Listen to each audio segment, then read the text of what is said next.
বাংলাদেশের রাজনীতিতে বড় ইসলামী দলের মধ্যে জামায়াতে ইসলামের পরেই উচ্চারিত হয় চরমোনাই পীরের দল ইসলামী আন্দোলন বাংলাদেশের নাম। তবে দল দুটির মধ্যে আদর্শগত দূরত্ব অনেক। তারা অতীতে একে অপরের ধর্মীয় বিশ্বাস নিয়ে নানা ধরনের প্রশ্ন তুলেছে।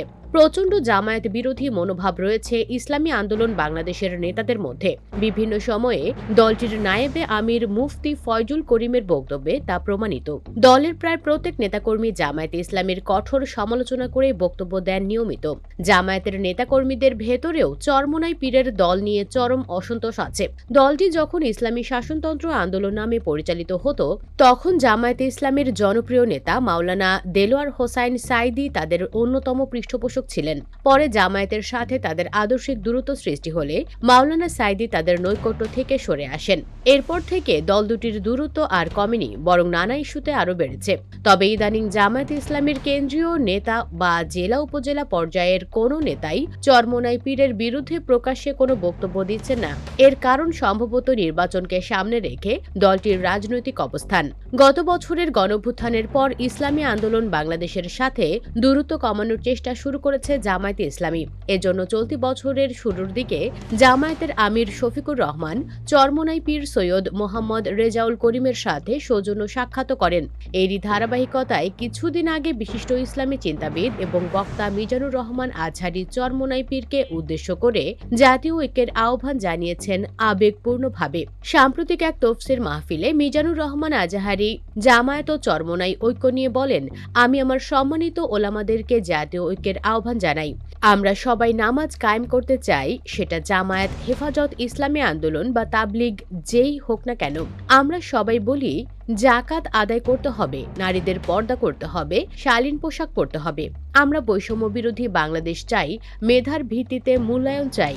আবার নবীরে কেউ গালি দিলে রাষ্ট্রীয়ভাবে সর্বোচ্চ শাস্তি নিশ্চিত করতে চাই। এই কমন গ্রাউন্ডকে সামনে রেখে সবাই আসেন। জামায়াতে ইসলামী, হেফাজতে ইসলাম, ইসলামী আন্দোলন, পীরের মুরিদ, তাবলিগ, খেলাফত মজলিস সবাই একসাথে হন। তিনি আরো বলেন, এই ঐক্যতে আপনার দরবার যাবে না, দরবার নষ্ট হবে না, আপনার দল নষ্ট হবে না, আপনার আকিদা নষ্ট হবে না। আপনার আকিদা আপনার, আমার আকিদা আমার, আপনার দল আপনার, আমার দল আমার, আপনার পলিসি আপনার, আমার পলিসি আমার, কারো কিছু নষ্ট হবে না। কিন্তু যে বিষয়ে আমরা সবাই একমত, এরকম মৌলিক পয়েন্টে আমরা একমত হতে চাই কি চাই না, এতে কারো কোনো লস নাই, কারো কোনো ছাড়ও দেওয়া লাগবে না। তিনি তার বক্তব্যে ঐক্যের গুরুত্ব তুলে ধরে বলেন, আমরা যদি বিচ্ছিন্ন হই, একে অপরের সাথে যদি মারামারি করি, একজন যদি আরেকজনকে কাফের ফতোয়া দেই, আমাদের শক্তি কমে যাবে। আধিপত্যবাদকে রুখে দিতে হলে, বাংলাদেশের বিরুদ্ধে যে কোনো ধরনের ষড়যন্ত্রকে রুখে দিতে হলে জাতীয় ঐক্যের কোনো বিকল্প নাই। মাওলানা মিজানুর রহমান আজহারীর বক্তব্যে এটাই স্পষ্ট যে তিনি আন্তরিকভাবে জামায়াতে ইসলামের সাথে ইসলামী আন্দোলন বাংলাদেশ এবং অন্যান্য ইসলামী দলগুলোর ঐক্য চান। তবে এর মধ্যে যে রাজনৈতিক ব্যাপার স্যাপার আছে, সেটা অগ্রাহ্য করা যাবে না। হয়তো সেই বিবেচনা থেকে জামায়াতে ইসলামের সাথে জোট করার ক্ষেত্রে ইসলামী আন্দোলন বাংলাদেশ এখনো রাজি নয়। তারা বরং একটি ভিন্ন কৌশলের প্রস্তাব দিয়েছে।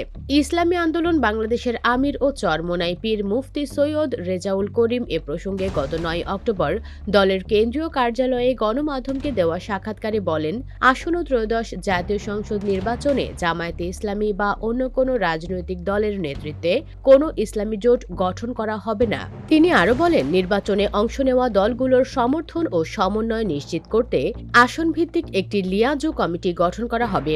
এটি নির্বাচনী প্রস্তুতি ও পদক্ষেপগুলো সমন্বিতভাবে বাস্তবায়নে গুরুত্বপূর্ণ ভূমিকা পালন করবে। রাজনৈতিক জোট না হলেও দলের সঙ্গে সমঝোতা ও সমন্বয় বৃদ্ধির মাধ্যমে ইসলামপন্থী দলগুলো আগামী নির্বাচনে শক্তিশালীভাবে অংশগ্রহণ করবে।